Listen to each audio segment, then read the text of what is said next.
Hi అండి. ఈరోజు నేను ఇంట్లోనే ఎంతో సింపుల్గా చేసుకునే ఎగ్ ఫ్రైడ్ రైస్ ఎలా ప్రిపేర్ చేసుకోవాలో చూపిస్తున్నాను.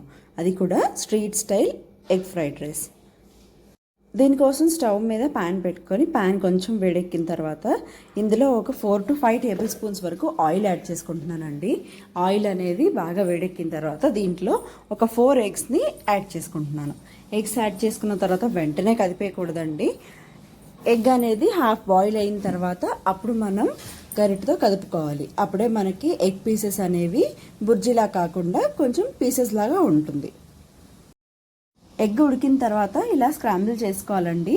ఈ పీసెస్ అన్నీ కూడా పెద్ద పెద్దగా ఉంటేనే బాగుంటుంది. ఇప్పుడు ఇందులోనే ఒక హాఫ్ స్పూన్ పసుపు, హాఫ్ స్పూన్ ఉప్పు అండ్ అలాగే ఒక హాఫ్ స్పూన్ మిరియాల పొడి కూడా యాడ్ చేసి బాగా మిక్స్ చేసుకోవాలండి. ఇప్పుడు ఈ మిక్స్ చేసుకున్న ఎగ్ మిశ్రమాన్ని అంతా కూడా పక్కకి ఒక ప్లేట్లోకి తీసి పెట్టేసుకోండి.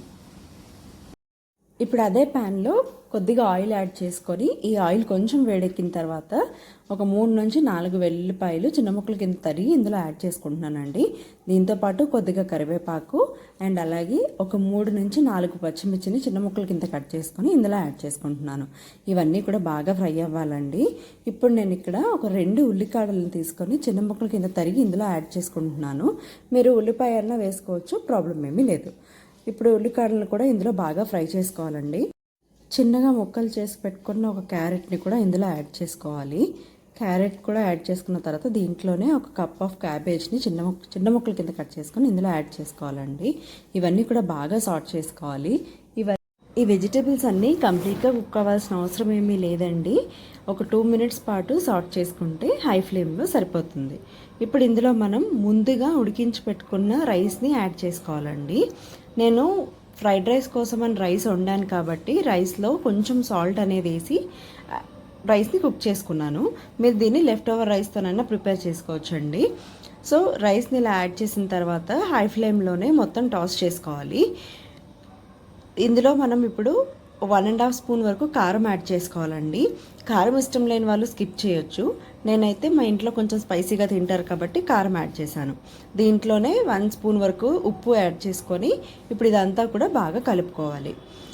ఉప్పు ఇందులో బాగా కలిసిన తర్వాత నేను ఇక్కడ మ్యాగీ మసాలా ప్యాకెట్స్ని యూజ్ చేస్తున్నానండి. దీనివల్ల ఫ్రైడ్ రైస్కి చాలా మంచి ఫ్లేవర్ వస్తుంది. ఈ మసాలాని కూడా ఇందులో కలుపుకొని బాగా మిక్స్ చేసుకోవాలండి. మ్యాగీ మసాలా లేకపోతే మీరు గరం మసాలానైనా యూజ్ చేయొచ్చండి, ప్రాబ్లం ఏమీ లేదు. కానీ మ్యాగీ మసాలా యూజ్ చేస్తే పక్కా స్ట్రీట్ స్టైల్ టేస్ట్ అనేది వస్తుందన్నమాట. ఇప్పుడు ఇందులోనే మనం కొద్దిగా సోయా సాస్ అండ్ అలాగే కొంచెం వెనిగర్ని కూడా యాడ్ చేసుకొని ఈ రైస్లో బాగా మిక్స్ చేసుకోవాలి. ఈ స్టేజ్లో మనం సాల్ట్ని చెక్ చేసుకొని సాల్ట్ సరిపోకపోతే కనుక సాల్ట్ని అడ్జస్ట్ చేసుకోవచ్చండి. మీ స్పైస్ లెవెల్స్కి తగ్గట్టు మీకు ఇంకా స్పైస్ కావాలంటే ఇందులోనే కొంచెం మిరియాల పొడి కూడా యాడ్ చేసుకోవచ్చు. ఇప్పుడు మనం ముందుగా వేయించి పెట్టిన ఎగ్ అండ్ అలాగే స్ప్రింగ్ ఆనియన్స్ని కట్ చేసుకొని ఇందులో యాడ్ చేసుకోవాలి. అంతే, సింపుల్గా ఉండే ఎగ్ ఫ్రైడ్ రైస్ రెడీ. మీకు ఎలా వచ్చిందో నాకు కమెంట్ సెక్షన్లో కమెంట్ చేయండి. Thank you.